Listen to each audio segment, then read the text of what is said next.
Y otro día narraré los trágicos sucesos que precedieron a la entrada de los franceses en la morisca ciudad de Guadix, para que se vea de qué modo sus irritados habitantes arrastraron y dieron muerte al corregidor don Francisco Trujillo, acusado de no haberse atrevido a salir a hacer frente al ejército napoleónico con los 300 paisanos armados de escopetas, sables, navajas y hondas de que habría podido disponer para ello. Hoy, sin otro fin que indicar el estado en que se hallaban las cosas cuando ocurrió el sublime episodio que voy a referir, diré que ya era capitán general de Granada el excelentísimo señor conde don Horacio Sebastiani, como le llamaban los afrancesados, y gobernador del corregimiento de Guadix el general Godinot, sucesor del coronel de dragones de caballería, número 20, M. Corvino, a quien había cabido la gloria de ocupar la ciudad el 16 de febrero de 1810. 2 meses habían pasado desde esta aborrecida fecha, y las tropas de Napoleón seguían dominando en Guadix por tal arte, que aquella tierra clásica de revoltosos y guerrilleros era ya una balsa de aceite. Apenas se vela algún que otro buen patriota ahorcado en los miradores de las casas consistoriales, y ya iban siendo menos sorprendentes ciertas misteriosas bajas del ejército invasor, ocasionadas, según todo el mundo sabe, por la meña en que dieron los guadijeños, como otros muchos españoles, de arrojar al pozo a sus alojados. Comenzaba la plebe a chapurrar el francés, y hasta los niños sabían ya decir didon para llamar a los conquistadores, lo cual era claro indicio de que la asimilación de españoles y franceses adelantaba mucho, haciendo esperar a los transpirenaicos una pronta identificación de ambos pueblos. Ya bailaban nuestras abuelas.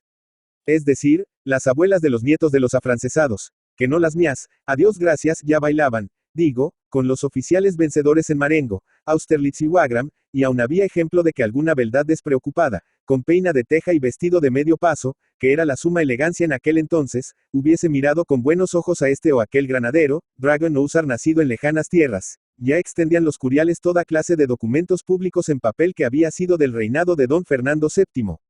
Y al cual se acababa de poner la siguiente nota. Valga para el reinado del rey nuestro señor de José Napoleón I, ya se dignaban oír misa, los domingos y fiestas de guardar, aquellos hijos de Voltaire y Rousseau, bien que los generales y jefes superiores la oyesen, como ateos de más alta dignidad, arrellanados en los sillones del presbiterio y fumando en descomunales pipas. Histórico, ya los frailes de San Agustín, San Diego, Santo Domingo y San Francisco habían consumido todas las hostias sagradas y evacuado por fuerza sus conventos, para que sirviesen de cuarteles a los galos. Ya, en fin, era todo paz varsoviana, oficial alegría y entusiasmo bajo pena de muerte en la antigua corte de aquellos otros enemigos de Cristo que reinaron en Guadix por la gracia de Alá y de su profeta Mahoma. 2. Pues he aquí que, en tales circunstancias, tuvo que cerrar sus puertas el matadero de Guadix, por falta de reses que matar.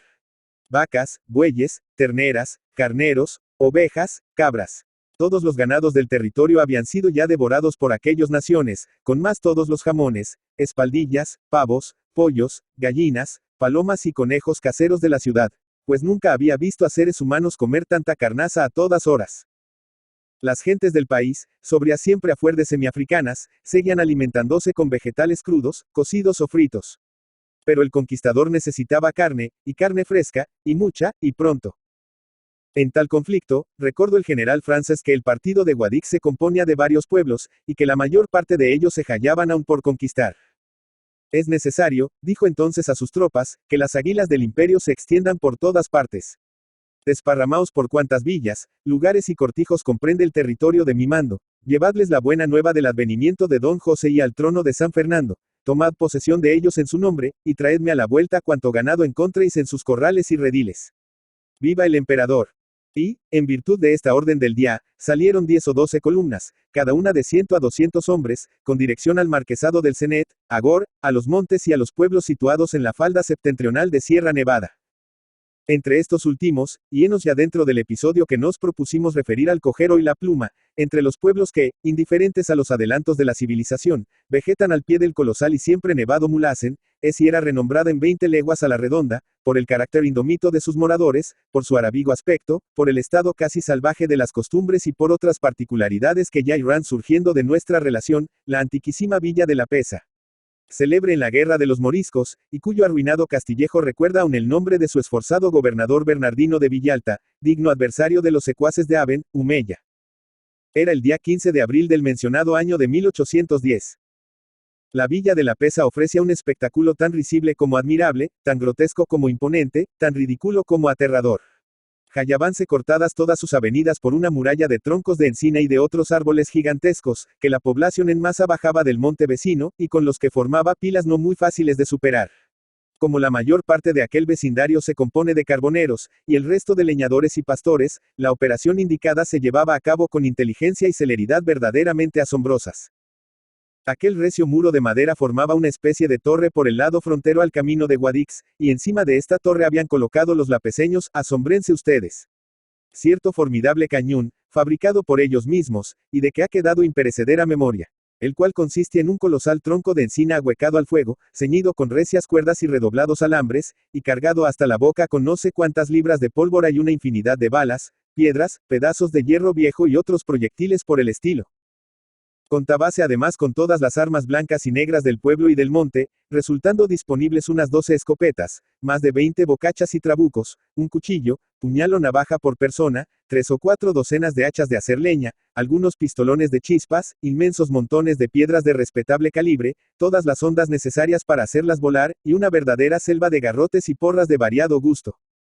En cuanto a la guarnición, todos los coetáneos del hecho están de acuerdo en que constaría de unos 200 hombres, a quienes solo se podía llamar así por exceso de filantropía, pues más que hombres parecían orangutanes, entre los cuales figuraba en primera línea, merece especial mención y dar exacta idea de lo demás, el general de aquel ejército, el gobernador de aquella plaza, el alcalde de La Pesa, Manuel Atienza, en fin, que santa gloria haya.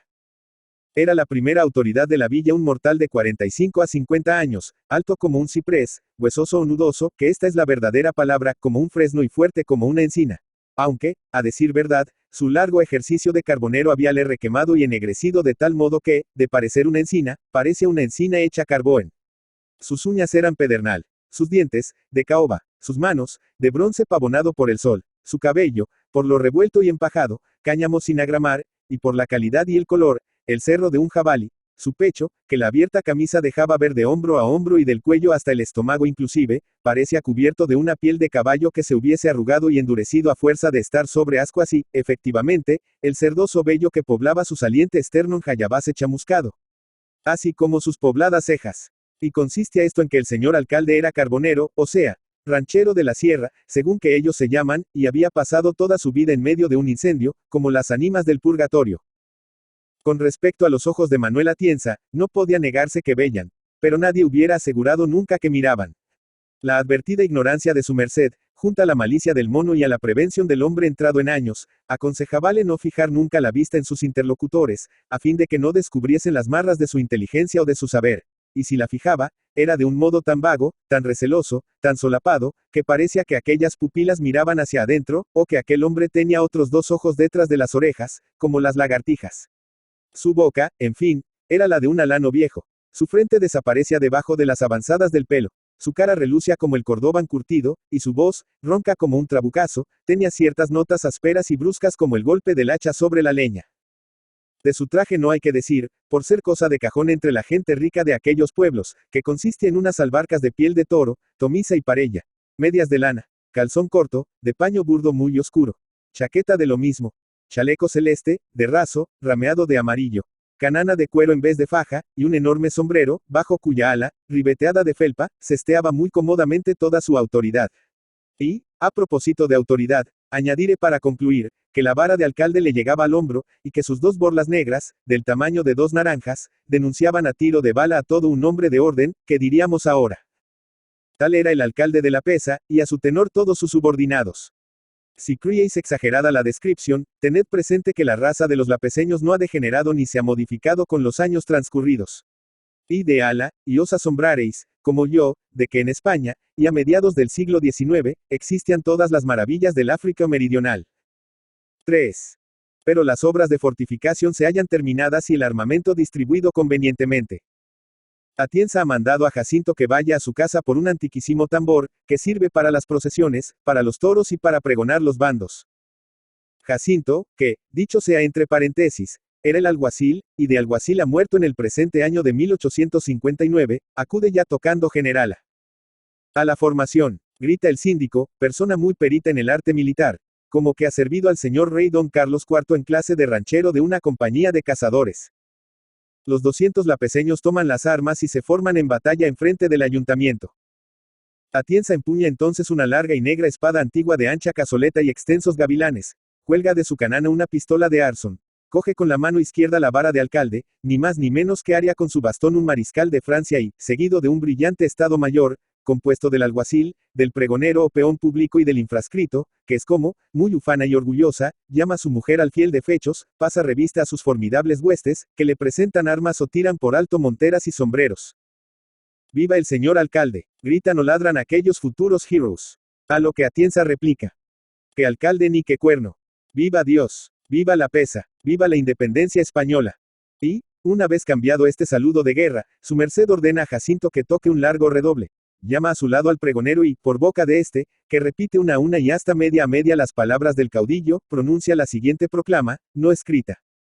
Por noticias, del tío Piorno, se ha sabido, que, el enemigo de la patria, viene hoy a Lápeza, a conquistarnos, y robarnos los bienes. Y nosotros, con la bendición del señor cura, y el auxilio, de nuestra santa patrona, la Virgen del Rosario, vamos, a defendernos, como buenos españoles, y a mostrar a la ciudad de Guadix, que, si ella, se ha entregado al francés, los vecinos de Lápeza, saben morir, como murieron, los vecinos de Madrid, el día 2 de mayo, o, vencer, como vencieron, los vecinos de Bailén, hace 2 años, y, en su virtud, el alcalde, hace saber, a estos vecinos que, el que no perezca, en el presente día, defendiendo su casa, será declarado, mal español, y traidor a la patria, y morirá, como corresponde, colgado de una encina de la sierra.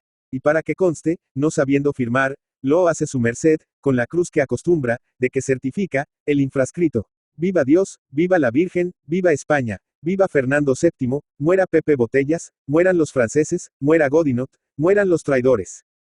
Esta mezcla de proclama guerrera y de actuación judicial produjo extraordinario efecto en los lapezeños. Manuel Atienza hizo la cruz con los dedos, y la besó al llegar a lo de la firma. El secretario certificó con un movimiento de cabeza. El pregonero cumplimentó al alcalde por lo bien que había improvisado su discurso. Jacinto tocó otro redoble de tambor, y los vivas, los bailes y los himnos patrióticos dieron fin a aquella cómica loa de una verdadera tragedia. Cada uno a su puesto, exclamó entonces el síndico. Y unos coronaron la fortaleza de madera. Otros se montaron en el cañón, provistos de una larga mecha. Los gañanes más diestros en el manejo de la honda subieron a la alcazaba morisca. Los tiradores o escopeteros salieron de descubierta al camino de Guadix, y el alcalde se colocó en un punto que dominaba todo el futuro campo de batalla, teniendo a su lado a Jacinto, a fin de que con un redoble de tambor diese la señal de fuego. Entretanto, el cura bendecia y absolvía una vez más a sus animosos feligreses, y se dedicaba, con el albeitar, el sacristán y el sepulturero a preparar vendajes, el santo oleo y unas angarillas para el socorro de heridos y muertos. Casi todas las mujeres rezaban en la iglesia, y en cuanto a los niños, habíase dispuesto aquella mañana mandarlos todos a lo alto de Sierra Nevada, a fin de que sus vidas no corriesen peligro, y pudieran servir, andando los años, para rechazar otra invasión extranjera. IV. Las 3 de la tarde serían cuando una nube de polvo indicó a los lapezeños la proximidad del enemigo. Algunos tiros de las primeras avanzadas corroboraron poco después aquella indicación. Los lapezeños saltaron de entusiasmo, y al mismo tiempo por disposición final del señor alcalde, izarónse en la antigua fortaleza de los moros, y en el parapeto de encima, 2 o 3 banderas hechas con pañuelos negros. Las campanas tocaron a rebato. Muchas viejas empezaron a gritar, y los mozos a lanzar silbidos. Algunas piedras zumbaron en el espacio, y los escopetazos del camino oyeronse más frecuentes y más próximos.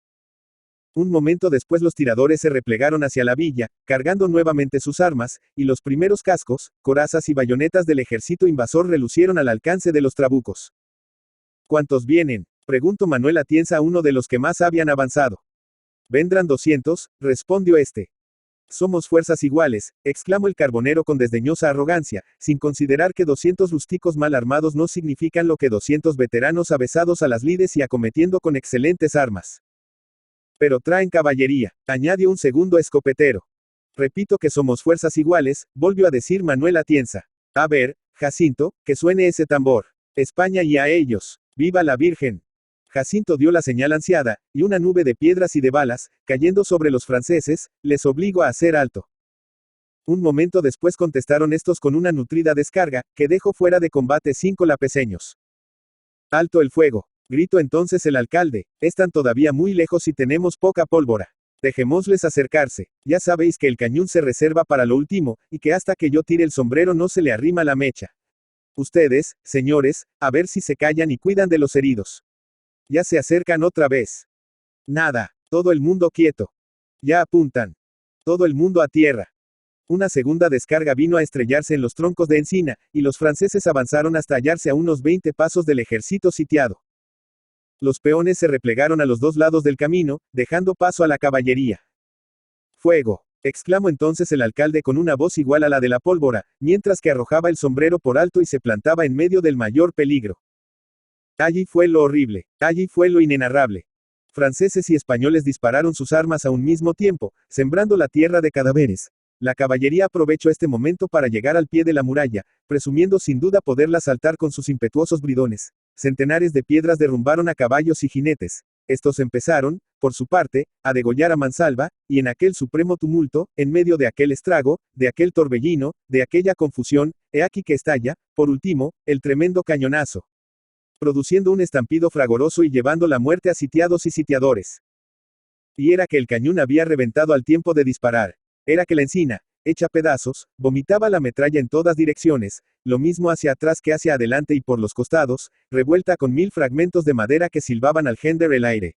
Era que la expansión de tanta pólvora inflamada había hecho rodar los troncos en que se apoyaba el cañón, y estos troncos aplastaron a españoles y franceses.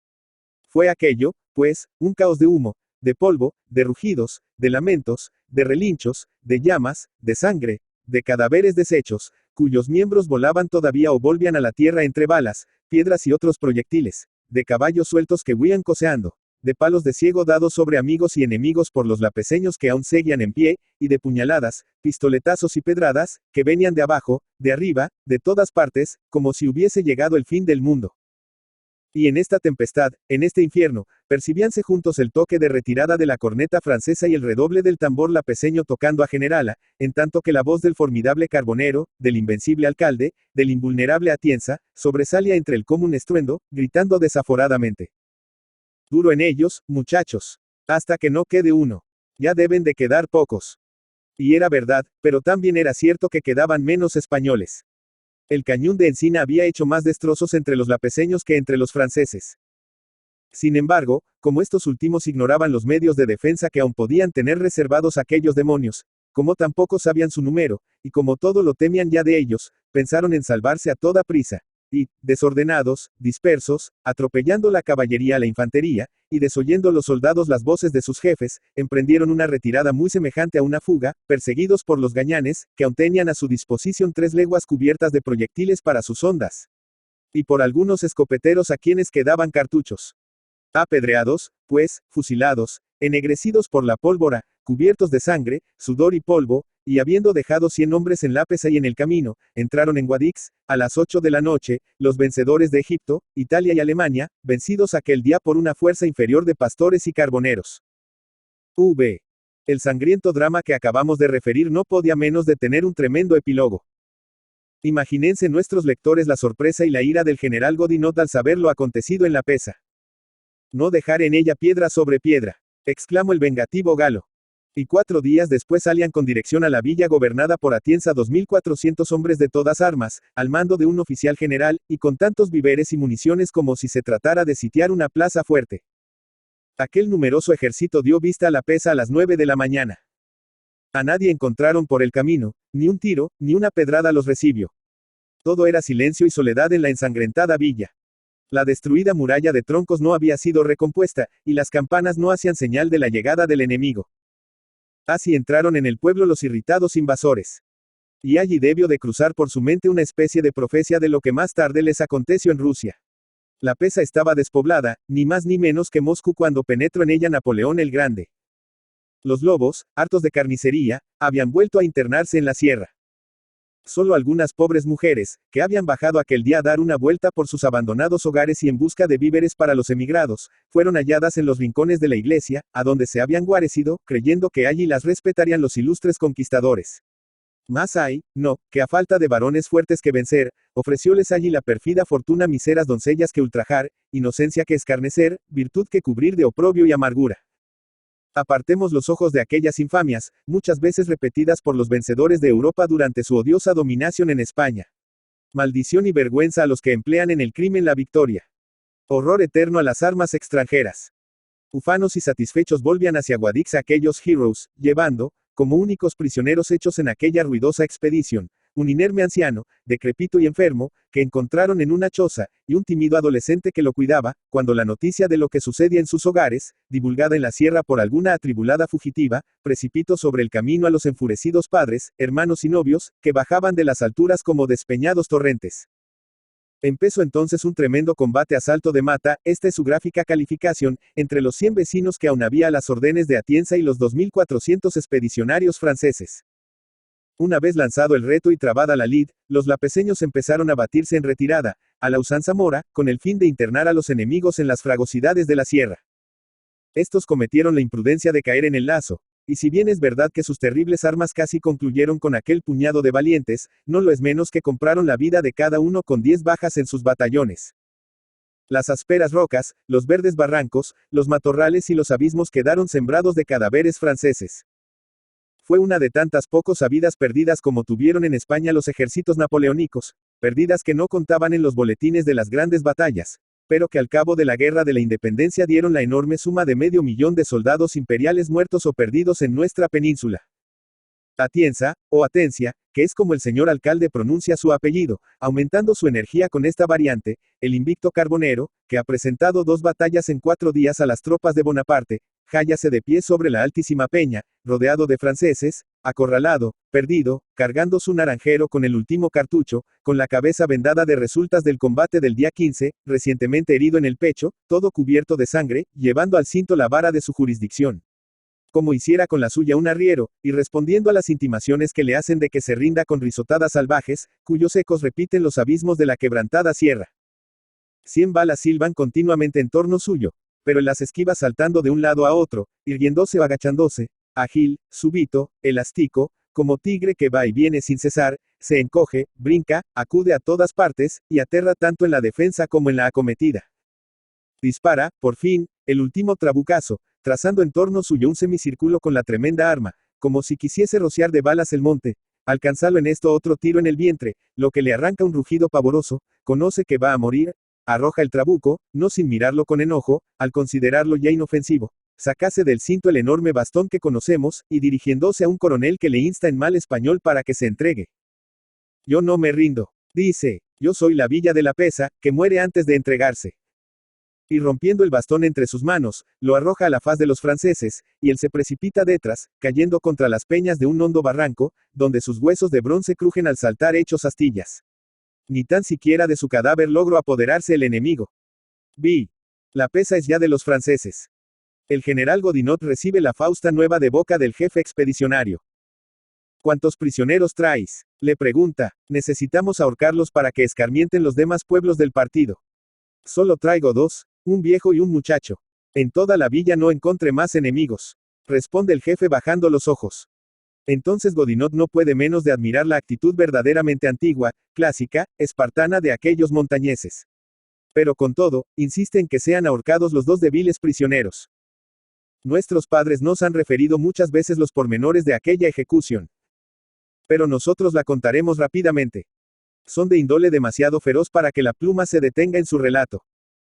Ataron una soga al cuello del niño, y lo arrojaron desde un mirador de la casa del ayuntamiento a la plaza mayor de Guadix.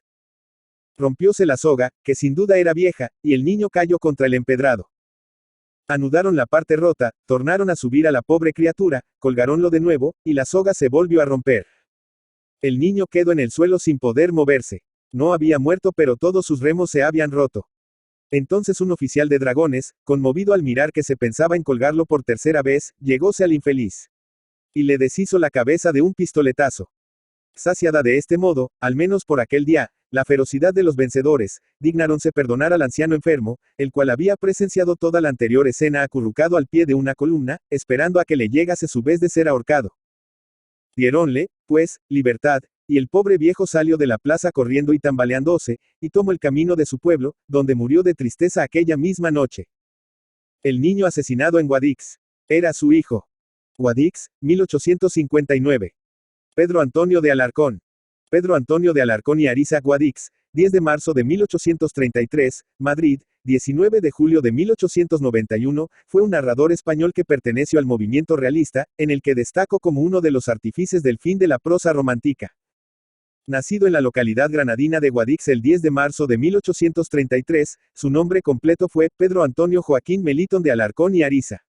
Tuvo una intensa vida ideológica. Como sus personajes, evolucionó de las ideas liberales y revolucionarias a posiciones más tradicionalistas. Aunque su familia provenia de hidalgos, era más bien humilde, aunque no tanto como para no poder permitirse enviarlo a estudiar Derecho en la Universidad de Granada, carrera que abandonó pronto para iniciarse en la eclesiástica.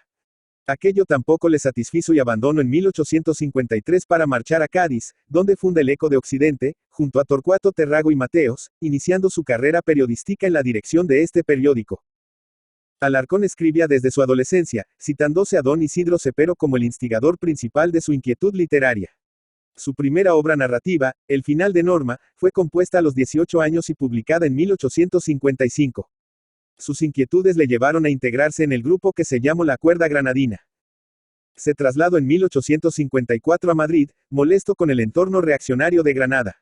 Allí crea un periódico satírico, El Látigo, que también dirige, de cierto éxito, con ideología antimonárquica, republicana y revolucionaria. Era un claro heredero de su experiencia en el Eco de Occidente. Su primera obra narrativa fue El final de Norma, que no vio publicada hasta 1855. Comenzó a escribir relatos breves de rasgos románticos muy acusados hacia 1852. Algunos de ellos, entroncados con el costumbrismo granadino, revelaban el influjo de Fernán Caballero, pero otros demuestran la impronta de una atenta lectura de Edgar Allan Poe, de quien introdujo el relato policial con su novela El Clavo, aunque también compuso relatos de terror a semejanza de su modelo. Desde 1860 hasta 1874 agregó a los relatos la redacción de libros de viajes. Estos últimos son Diario de un testigo de la Guerra de África, 1859, de Madrid a Nápoles, 1861, y La Alpujarra, 1873, que suponen ya un acercamiento al realismo. En 1874 publicó El sombrero de tres picos, desenfadada visión del tema tradicional del molinero de Arcos y su bella esposa perseguida por el corregidor. Recogió sus artículos costumbristas en Cosas que fueron, 1871, y sus poemas juveniles en Poesías. También intentó el teatro con su drama El hijo pródigo, estrenado en 1875.